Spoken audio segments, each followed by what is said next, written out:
How to make money in real estate with bad credit. We're going to dispel the myth that you may have in your mind that because you have bad credit, you can't make money in real estate right here, right now, once and for all.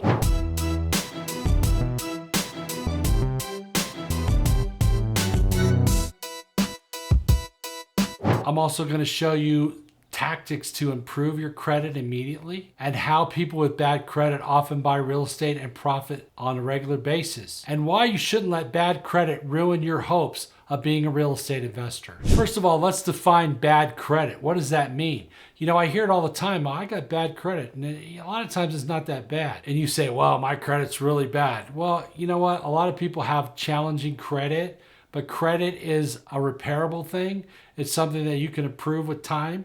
And oftentimes people have incorrect things on their credit. To invest in real estate, even if you have bad credit, there are loans available that are not based on your credit, but are more based on the property and its cash flow. And those are often private money loans. Some institutions have affordability subprime loans where they'll work with people who have challenged credit to buy property. You may need a little bit more down, but you can invest in real estate. Another way to invest in real estate if you have poor credit is to bring in a partner who has good credit, and you have an investment with them and a contract with them. They buy the property, and then when it's sold, renovated, rented, they share with you in the income or the profits from the property. That's typically done where someone they can't get a loan. Sometimes it's even husband and wife where one partner has good credit and the other doesn't. So the good credit partner will buy the house and have an agreement with the other partner later on down the road to put them on the house or on the loan as their credit improves. All of these things can be worked through, and you talk to your realtor and your loan agent about that, how these things can be done, okay? Some people with horrible credit have been able to buy property using private money. Private money is money that is not institutional, which has a number of requirements, and they don't necessarily, although they may check your credit, they may ask for an explanation of why you have bad credit. And all people have some things that happen to their credit sooner or later, and a lot of good people have challenged credit. That doesn't mean they're not gonna pay. Could have been a medical situation, could have been a job loss, could have been an unavoidable bankruptcy. A lot of things could happen to your credit. All of us have had times where we've had great credit and where we've had dinks on our credit. It's rare for somebody to go their whole life and have perfect credit. Things happen. A lot of things get reported. Don't feel that you have no hope of investing in real estate because you don't have credit. You can always go to private money lenders and have them do a pre-approval for you to get money to buy homes. One of my private money lenders just told me the other day, we're big on track records, not so worried about credit. Well, in other words, once I'd done some loans with them, they're not so worried about my credit as they are about whether I'm gonna pay, right? So, by the way, my credit's in good shape, but it wasn't always that way, right? So even like you, I'm a multimillionaire. I own a lot of real estate, okay? But my credit had dinks in it that I had to work on, okay, using a credit repair company. So it happens to everyone, happens all the time. It could be some registration didn't pay, boom, you lose 30 points because the state files a lien. You know, little things happen. These things happen, okay? Medical bills, whatever. So don't feel like you can't do it because you got a bad credit situation. One of the mindset things that happens to people is they think if everything isn't perfect, it can't happen. So they think, well, I have bad credit, so I can't do anything. There's a lot of things you could do with bad credit. You're making it more significant and important than it needs to be, okay? That's why you need to subscribe. I'm Paul Maguire. I'm a real estate investor.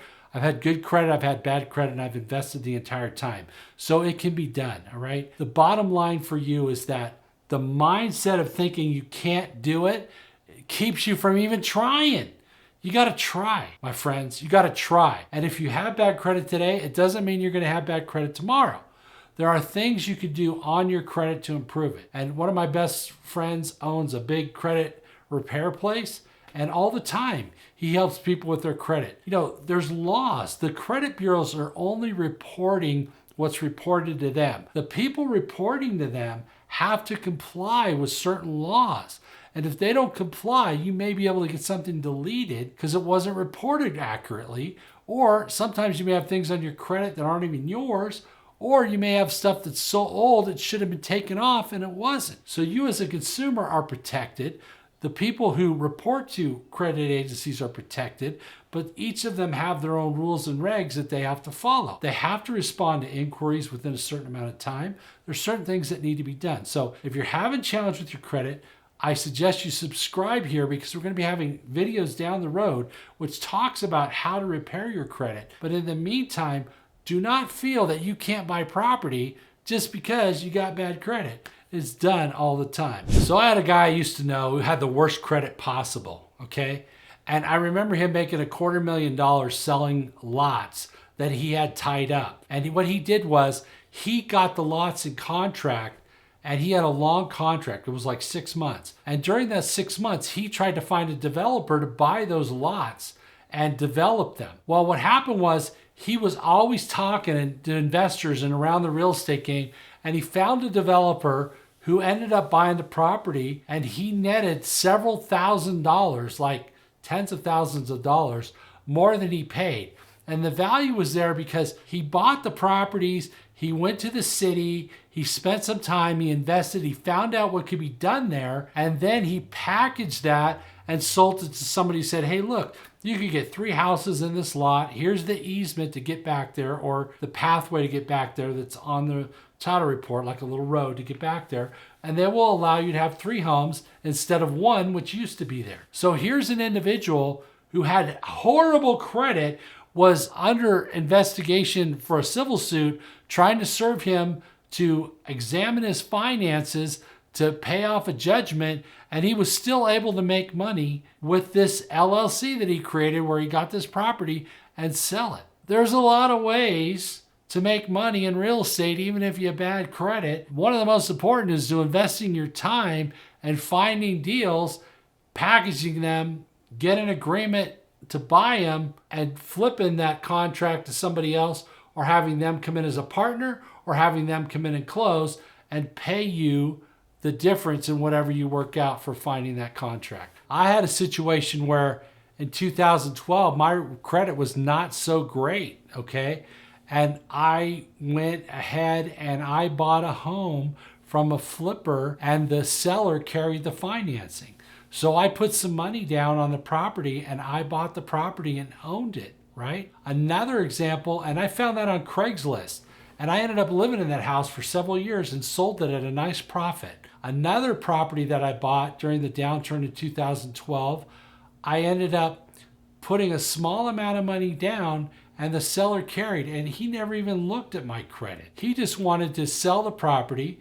He had bought it very inexpensively. It was a condo, and he wanted to sell it. It was a 1-bedroom, 1-bath condo with a garage. And he was selling it for $65,000, and he had bought it for $41,000 or something. So I went ahead and bought it for the $65,000 and gave him 20% down, and he carried the financing at, I believe it was 6% for 5 years, and it was principal and interest paid out over 30, but due in 5 years. In other words, it was a 30-year loan, like a regular loan, but in 5 years, it was a balloon payment, or the full amount of the loan was due, right? I had that loan for 5 years, and then actually what ended up happening was I just ended up paying him off, and I owed nothing on the property. I still owe nothing, and I still own it, right? So that was like 9 years ago.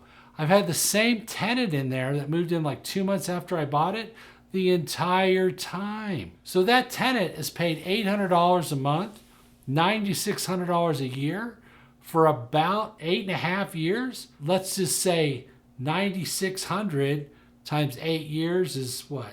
72, 76, 77, 76, $75,000. So she's paid me in rent more than I paid for the property, right? Paid off my mortgage. She helped pay the mortgage all that time, paid the taxes, the HOA, and now she still gives me $810 a month. And I think my cost on that is around $350. So from the $810, I get $460, right? $460 net cash flow.